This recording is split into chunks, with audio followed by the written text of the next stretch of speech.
Hello friends, তোমরা বাজার থেকে তো প্রচুর আইসক্রিম খেয়েছো। এবার আমি হোমমেড আইসক্রিম করে দেখাবো তোমাদের। এই যে আমি নিয়েছি, আমগুলো কেটে টুকরো করে নেব। এদিকে দুধ বসিয়ে দিয়েছি, দুধটাকে ভালো করে ঘন করে নিতে হবে।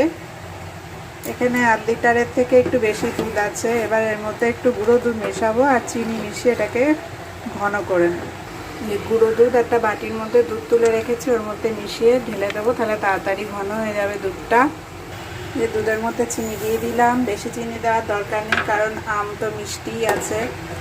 এবার এই গুলে রাখা দুধটাও মিশিয়ে দিয়ে ভালো করে নেড়ে নামিয়ে রাখবো, ঠান্ডা হতে দেবো। দুধটা আমার ঘন হয়ে গেছে, ঠান্ডা করে নিয়েছি। আমও ছোট ছোট করে কেটে নিয়েছি, এটা এবার মিক্সিতে দিয়ে পাল্প করে নেব। আগে আমটা পাল্প করে নিয়েছি, মিক্স করে নিয়ে তারপরে আস্তে আস্তে ওই ঘন দুধটা এর মধ্যে দিয়ে দিয়ে আরেকবার মিক্সিতে গুঁড়িয়ে নেব।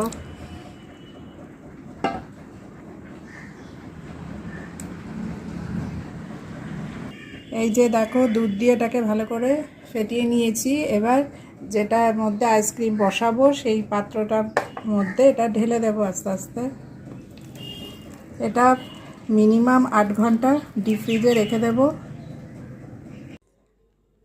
আইসক্রিম তো বসিয়েছিলাম ডিপ ফ্রিজে, 6 ঘন্টা পরে একবার বিট করে নিয়েছিলাম ম্যাঙ্গো আইসক্রিম, তারপরে আবার 6 ঘন্টা ডিপ ফ্রিজে রেখে বার করে নিয়ে এসেছি। দেখো, এই যে ডিপ ফ্রিজ থেকে বার করে নিয়ে এসেছি। যখন 6 ঘন্টা বাদে যখন বিট করবে তখন মিক্সিতে দিয়ে দুবার করে বিট করে আবার ওটাকে ডিপ ফ্রিজে রেখে দেবে।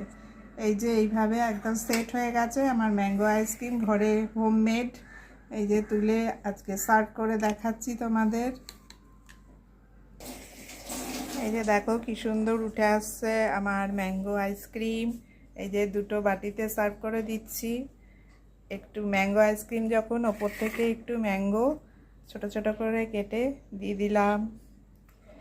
এই যে ওপর থেকে একটু দিয়ে দিলে খেতে ভালো লাগে। আর একটু দেবো অ্যালমন্ড। তো তোমরাও এইভাবে বাড়িতে হোমমেড ম্যাঙ্গো আইসক্রিম বানিয়ে খেতে পারো, হেভি টেস্টি হয়। সবাই খুব ভালো থেকো, আজ তবে আসি, টাটা।